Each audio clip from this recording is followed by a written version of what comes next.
Il y a un livre qui s'appelle Ceci est la vérité, les hommes de science face au Coran. Ils ont amené les plus grands savants du monde, de l'Amérique, du Canada, du Japon, etc. Et chacun dans sa branche. Et ils comparent qu'est-ce que le Coran il dit et qu'est-ce que la nouvelle science il dit. Et il y a entre eux qui se convertissent à l'islam, il y a des autres qui vont être choqués, à cause des informations que c'était indiqué plus que 1400 ans avant ça, et qu'on a trouvé maintenant avec la science moderne. Par exemple, qui fait la maison, l'étoile de l'araignée, c'est la femelle et c'est pas le mâle. Et ça c'est indiqué dans le Coran. Par exemple, la théorie de Big Bang. On sait maintenant qu'il y avait une expédition qui est passée, ça fait plus que millions d'années avant ça. Et le Soleil et la Lune, et la Terre, ils étaient une masse compacte ensemble. Après ça, c'était explosé et séparé.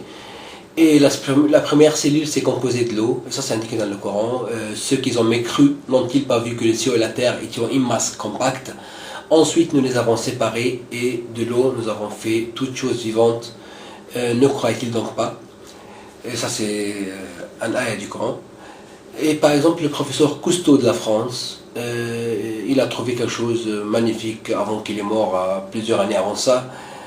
Il a trouvé que tous les mers qui viennent ensemble, les mers, par exemple, les mers salées, soit par exemple un océan avec un autre mer, par exemple Méditerranée ou mer Rouge, etc.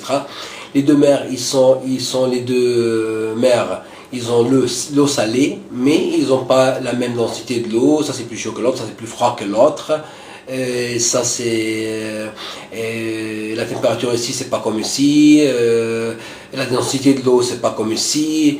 Etc. Donc il y a une autre mode de vie dans chaque mer.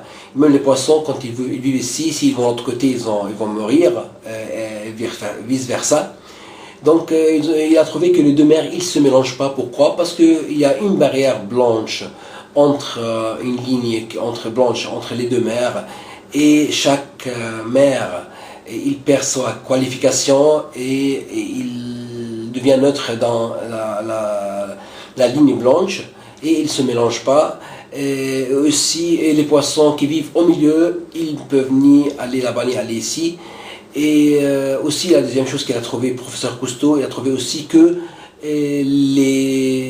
la rivière, quand il vient avec la mer, donc la mer douce avec la mer salée, ils ne se mélangent pas pour une autre raison, parce que entre les deux il y a une mer salée, et ça empêche les deux à se mélanger. Et ces deux informations aussi sont indiquées dans le Coran. Aussi le professeur Armstrong de l'Amérique, il a comparé le Coran avec la science moderne. D'où vient le fer?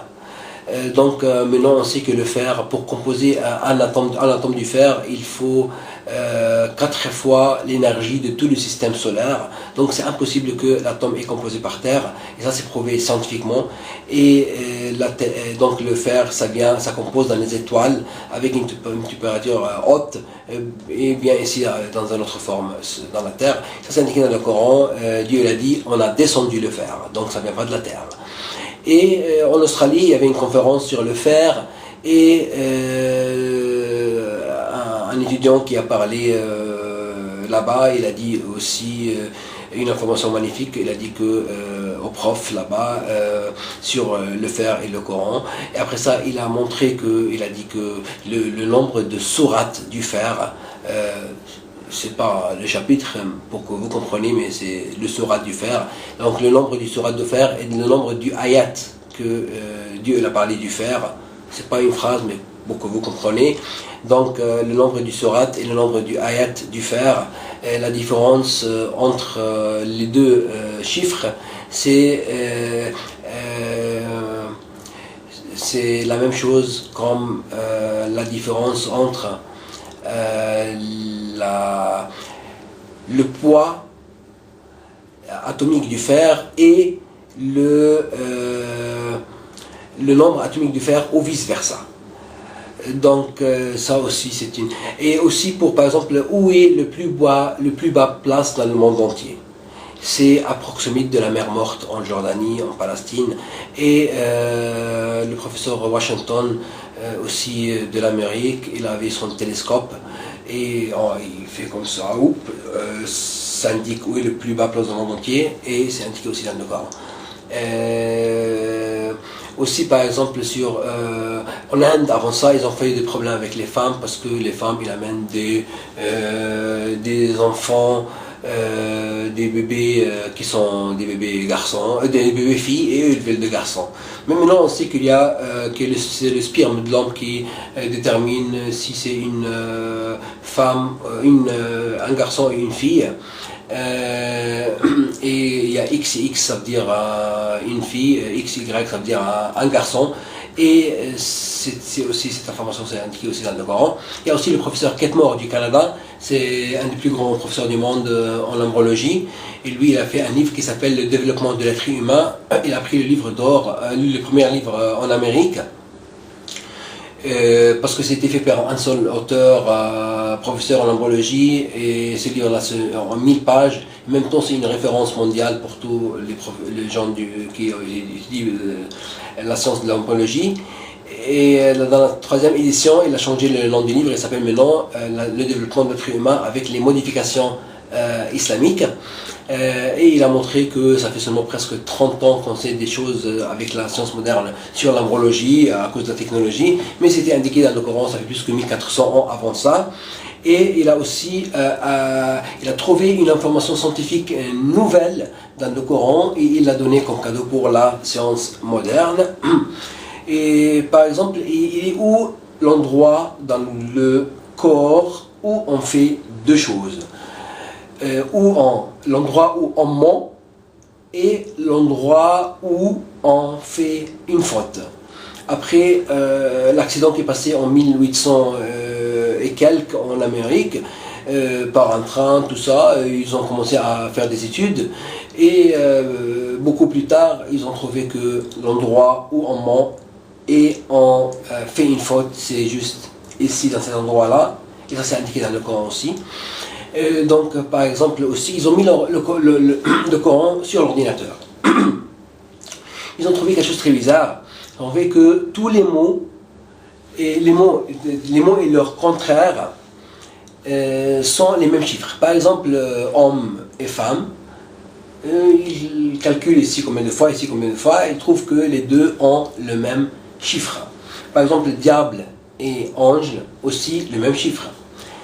Par exemple, combien de fois c'est indiqué le mot jour ou jour avec S, jour dans le Coran, plus ou moins sur le jour, c'était 335 fois, c'est comme l'année. Combien de fois c'est indiqué le mot mois, c'était 12 comme les mois de l'année. Maintenant, quelque chose de plus bizarre, c'est combien de fois c'est indiqué le mot eau et le mot terre. Ils ont trouvé que le mot eau, c'était indiqué 32 fois. Par contre, le mot terre, c'était indiqué 13 fois. Donc, c'est pas la même chose. Même l'eau, c'est le contraire de la terre. Et plusieurs études avancées qui sont faites. Et si on met 32 plus 13, ça donne 45. Maintenant, on veut savoir combien le pourcentage de l'eau du total et de la terre du total. Donc, on a trouvé que l'eau, c'est 71,1 et la terre, c'est 28,9. C'est ce qu'on a appris dans la géographie quand nous étions des enfants, que dans ce monde-là, il y a 71,1 de l'eau et 28,9 de la terre. Donc, aussi par exemple, qu'il y a des plantes mâles et femelles, ça c'est indiqué dans le Coran, ça, on sait ça, ça fait pas longtemps. Il y a un autre livre qui s'appelle La Bible, le Coran et la science, Dr Maurice Bucaille, il a pris le premier livre d'or en France. Sa langue maternelle c'est le français et c'est traduit en 11 langues.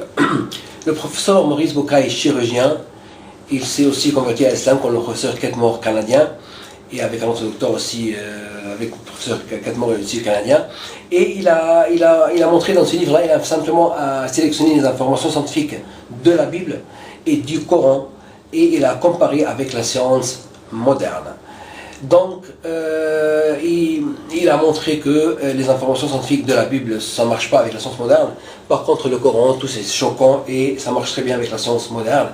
Et ça c'est aussi indiqué dans le Coran que la signification que les gens ils ont changé les paroles de Dieu dans l'évangile, le Torah, c'est ce qu'ils appellent maintenant la Bible.